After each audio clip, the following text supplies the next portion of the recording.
Ahead of this summer's competition in Russia, bwfc.co.uk gets in the mood by reviewing all former editions of the biggest tournament in football and the World Cup wanderers who were in action.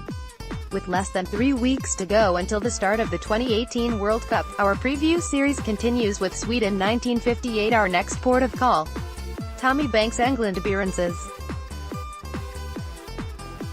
4 goals, 0 stage reached. Group stages EDDIE HOPKINSONEnglandAppearances, 0 goals, 0 stage reached. Group stages JIMMY MCILROYNorthern Irel appearances, 5 goals, 0 stage reached. Quarter-finals with Ned Lofthouse controversially left out of England's final 22-man squad for the 1958 World Cup in Sweden. Tommy Banks and Eddie Hopkinson were Wanderers' sole representatives at the tournament after winning the FA Cup that summer, with further Whites manager Jimmy MCILROY also named in the Northern Ireland squad.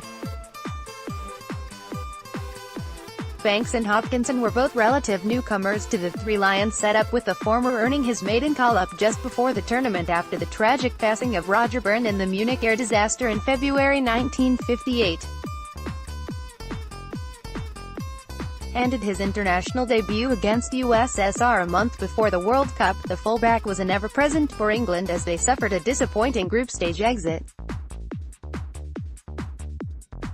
Goals from Derek Kevin and Tom Finney saw the Three Lions recover from 2-0 down to claim a late draw against the USSR in their opening match before they drew 0-0 with eventual winners Brazil.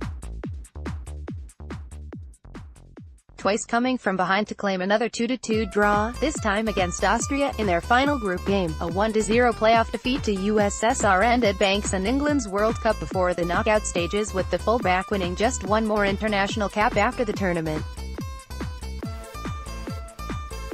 Meanwhile, Hopkinson had started all 3 of England's British Home Championships fixtures that season as they won the competition along with Ireland, but would serve as reserve to Colin McDonald throughout the tournament as he remained an unused squad member. The shot-stopper would win a further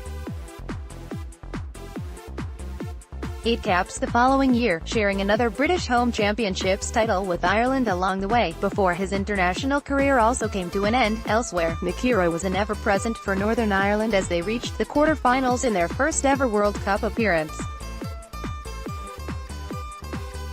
The Irish opened the tournament with a 1-0 victory over Czechoslovakia before conceding an early lead as they lost 3-1 in their next outing against Argentina.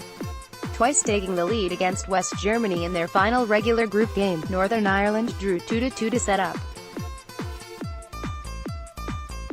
a playoff fixture against Czechoslovakia in what proved to be the tightest group in the competition. Coming from behind to triumph 2-1 AET to reach the knockout stages, Northern Ireland and McIlroy's tournament was ended by a Just Fontaine-inspired France in the quarter-finals as they suffered a 4-0 defeat.